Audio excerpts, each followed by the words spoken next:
Tywynu wnaeth yr hael eto ar y pnawn Sadwn. Wedi cael cingio fo'i mam a'i modry bymwyty'r dorlan, cyfarfu Luned a Caerwyn yn y maes, a chychwyn am dro tuag allan y môr. Rhiffiau awel fwy'n walltiau'r ddau, wrth iddyn nhw gerdded heibio ddolydd gleision y morfa agored, a rhesi o dau sylweddol o droad y ganrif ar y llaw arall. Wedi esgyn y clip bychan yn y ffordd, gerff llaw i brif westy glan y môr, a gorau ehangder o fôr o'i blaenau, gyda melynwyr traeth yn ymestyn amfilltiroedd rhwng dau bentir creigiog. Rhedai esgair isel o dwyni tywod rhwng y promenad llydan a traeth. Coronid hwnnw gan foresg yn dwmpathau pigog fel byddin o ddreinogod gwyrddion. Mewn pant yn hesail y dwynen, yr eisteddol Luned a Caerwyn yn fodlon ei byd. Ymreichiau gilydd safau amser yn llonydd, ond yng nghanol y bodlonrwydd brigau ambell i gwestiwn pyr ddwys. Buasai'r ddau gyda'i gilydd ers trothwyr Nadolig. Yn hwyl a miri dawns pen tymor yn neuadd yr ysgol gwnaeth Caerwyn ei det cyntaf efo Luned. Nos weithiau Sadwn yn y sinema fu patrwm y 5 mis nesaf, yn ogystal â sawl prynhawn Sadwn yn cerdded y fro gyda'i gilydd. Yr unig eithriadau o pan fyddai gêm bêl-droed gan Caerwyn, ond arfor ua Sadwn y bydda'r rheini gan amlaf. Ar amball i bnawn Sul, cael Luned fenthu car ei mam a deiau am dro i drehelu. Doedd Luned ddim am fynd yn rhy bell yn ei perthynas, ond roedd tynfa anwyldeb cynnes yn ei clymu'n emosiynol fwy. Serch hynny, ar ddau yn 19 oed a dyddiau ysgol yn dirwyn i ben, daeth cyfnod o brysur bwyson ei hanes. Cawsai Luned ei derbyn i'r brifysgol yn Aberystwyth a Caerwyn i Fangor. Wrth reswm, doedd pellter o lai na 90 milltir ddim yn ddiwedd y byd, ond sylwedd olai'r ddau y byddai'n rhai gwneud penderfyniad. Oedden nhw'n aros gyda'i gilydd, a bodloni ar garu o bell yn ta gadael i'r haf oedd o'i blaenau fod yn ben llanw ac yn drai ar ei carwriaeth. A'i tymor y dail yn disgyn ac edwyno fyddai perthynas yr hydref hwnnw. Yng Nghysgod y Twyni, cofleidiau Luned hitha Caerwyn, a theimlo cryfder y cyhyra ifanc drwy'r crys tenau. Teimlai anwes ei law yntau ar ei chlun oedd, uwch ben ei hosan eilon, a gwyddai efo dyntau eisiau mwy nag anwes. Eto i gyd, roedd na sadrwydd pwyllog yn perthyn i'r hogyn, a doedd ganddo ddim pryderon y byddai Caerwyn yn gwthio gormod ar y ffiniau. Gallai drystio Caerwyn, a theimlai sylfaen o ddiogelwch i slawr wefr ag ai o'i gyffyrddiad. Peidiwch â cholli'ch penna ddau ohonach chi, oedd Siars ei mam wrthi. Roedd hitha wedi cwrdd â Caerwyn droion ac yn barnu fod o'n hogyn call. Mae gennych eich oes i gyd o'ch blaenau. Eich oes i gyd. By'r ddau yn sôn llawer am y byd oedd yn agor ei ddôr o'i blaenau.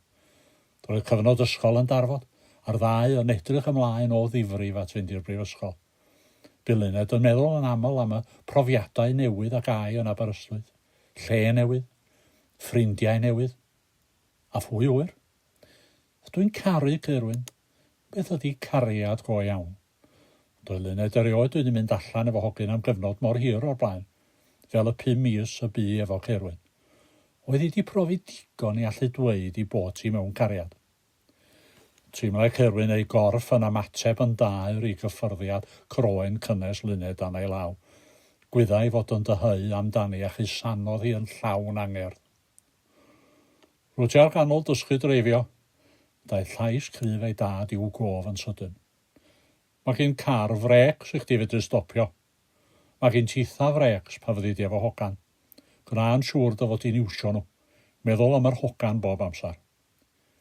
Meddwl am yr hogan. Daethai hynny'n reddf ganddo erbyn hyn. Roedd yn adnabod Luned mor dda, a'r ddau yn gallu darllen ei gilydd cystal.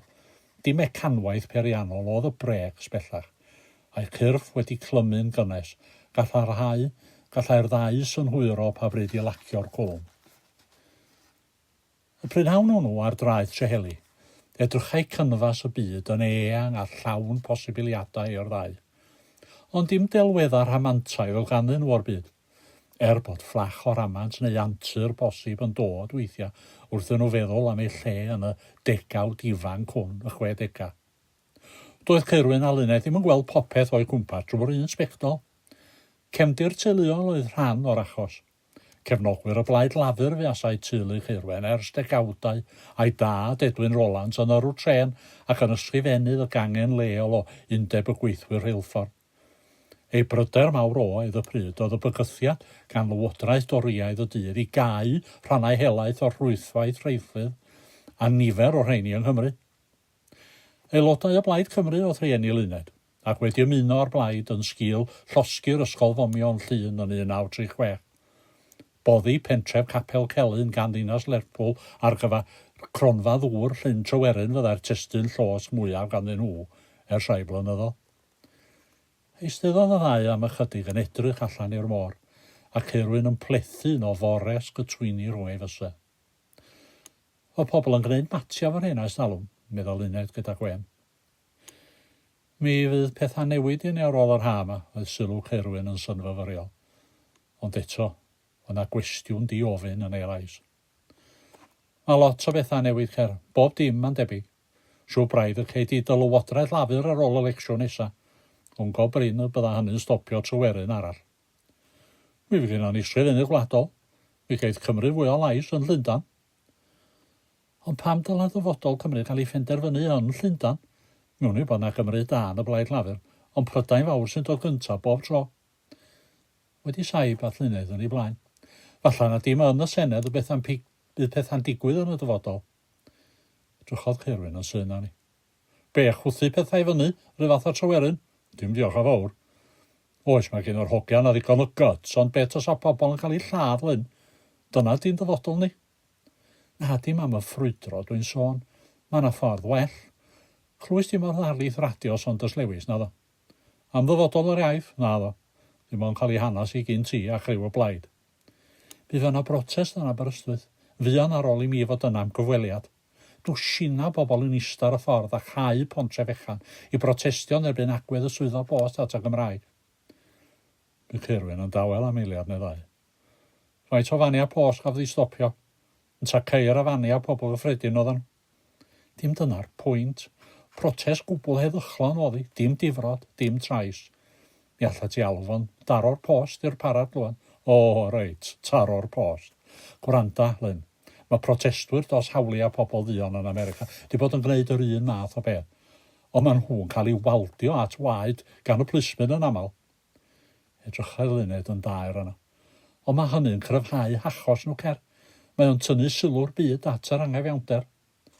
Sgydol Caerwyn i ben. Fedri ti ddim cymharu Cymru efo beth sy'n digwydd yn Alabama, Mississippi. Mae pobl ddion yn cael ei stopio rhag fotio nhw, ac mae yna gangiau gwyn yn mynd o gwmpas yn ei cyro nhw. Yn y wlad yma, mi geith pawb fotio'r blaid maen nhw isio, diolch bydd. O fedra ni ddim gadael dyfodol o'r iaith jyst i'r pleidiau gwleidyddol. Mae'n rhy bwysig i hynny. Roedd wyneb Caerwyn yn dechrau tynhau. Wel, pam ddiawl bod gynnon ni pleidiau gwleidyddol os nad ni'n ei cefnogi nhw? A'r ffordd i wneud hynny ydy fotio iddyn nhw, ennill lecsiwn a chael y pŵer i newid bethau. Ond beth os nad os o'r un o'r pleidiau am wneud beth sy'n angen i wneud? Beth sy'n digwydd wedyn? Uffarn dan, Lyn, os ydy hi'n blaid ddemocrataidd, mi fedri di godi dy lais i drio newid y polisi. Os gei di digon y cefnogwyr, mi gei di dy ffordd, dyna sut mae pethau'n gweithio. Ond mi gymerith tan syl pys i bobl Cymru weld pa mor ddrwg di sefyllfa'r iaith. Mi fydd rhy hwyr erbyn hynny, siwr. Mae eisiau gwneud rhywbeth rwan. Ffrwydrodd Caerwyn.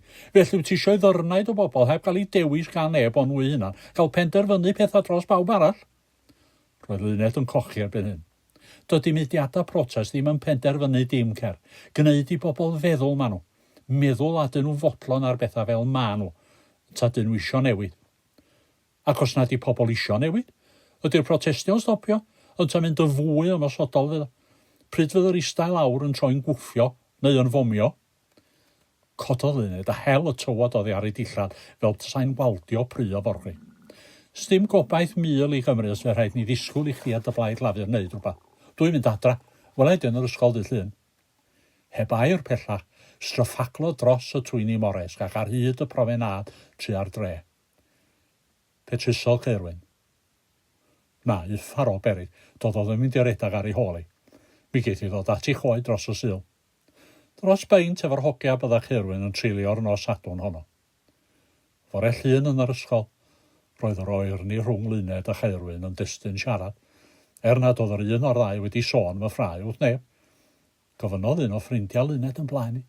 Wyt ti di roi sioc iddo fo? Be ddigwyddodd? Ddari o drio rhywbeth. John Gwyn a leisiodd chwilfrydedd ffrindiau Caerwyn. Wedi cael baw wyt ti? Digon o blydi pysgod, met.